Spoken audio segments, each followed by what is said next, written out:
Viewers, welcome back to Amma master menu. ఈరోజు ఒక కొత్త రెసిపీ మీకోసం, లెమన్ రైస్. ఇప్పుడు కావాల్సిన పదార్థాలు ఏంటో చూద్దాం.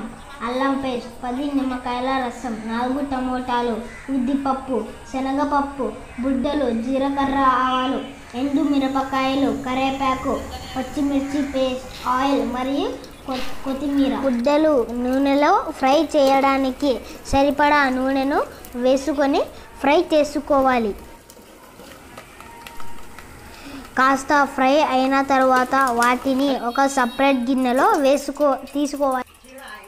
ఆ తర్వాత బౌల్లో 1/2 లీటర్ నూనెను వేసి నూనె కాస్త వేడైన తర్వాత 50 గ్రాముల జీలకర్ర ఆవాలను వేసుకోవాలి. జీలకర్ర ఆవాలు చిట్టపటలాడుతున్నప్పుడు శనగపప్పు వేసి తరువాత ఉద్దిబ్యాలను వేసుకోవాలి.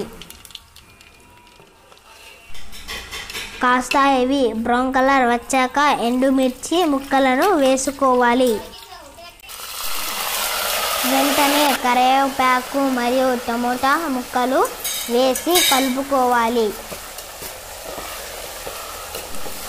కాస్త టమోటా మెత్తబడ్డాక అల్లం పేస్ట్ను వేసి బాగా కలుపుకొని కొంతసేపు కుక్ చేసుకోవాలి. మిక్సీ పట్టిన పచ్చిమిర్చి పేస్ట్ను ఇందులో వేసి బాగా కలుపుకోవాలి. పచ్చి వాసన పోయే వరకు కలుపుకోవాలి. ఈ రెసిపీ అంటే ఎంతమందికి ఇష్టమో కింద కామెంట్ బాక్స్లో తెలియజేయండి. చూద్దాం ఎంతమందికి ఈ రెసిపీ ఇష్టమో. చివరగా తగినంత ఉప్పు, పసుపును వేసి కలుపుకొని కుక్ చేసుకోవాలి. ఆదోని అంటే గుర్తుకొచ్చేది వగ్గాని బజ్జీ మాత్రమే కాదు, చిత్రాన్నం కూడా. ముందుగానే నూనెలో వేయించిన బుడ్డలను ఇందులో వేసి కలుపుకొని స్టవ్ ఆఫ్ చేసుకోవాలి. చిత్రాన్నం తక్కువ రెడీ అయిందిగా. ఇప్పుడు ఎలా కలుపుకోవాలో చూద్దాం. ముందుగానే అన్నాన్ని పొడిగా వండుకుంటే మంచిది. 10 నిమ్మకాయల రసాన్ని ముందుగానే అన్నంలో వేసుకోవాలి.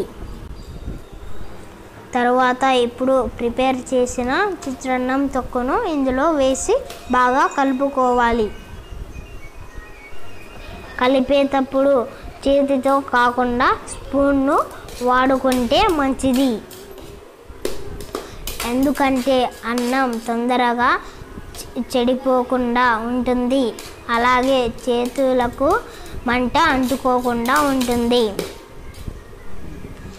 చాలా సింపుల్గా లెమన్ రైస్ రెడీ అయిపోయింది. దేవునికి ప్రసాదంగా, మార్నింగ్ టిఫిన్లా, పెళ్లిలో, భోజనంలో ఇలా చాలా రకాలుగా ఉపయోగపడుతుంది. మీకు ఇలాంటి రుచికరమైన లెమన్ రైస్ తినాలనిపిస్తే please do share, subscribe to Amma master menu. Thanks for watching. Okay bye.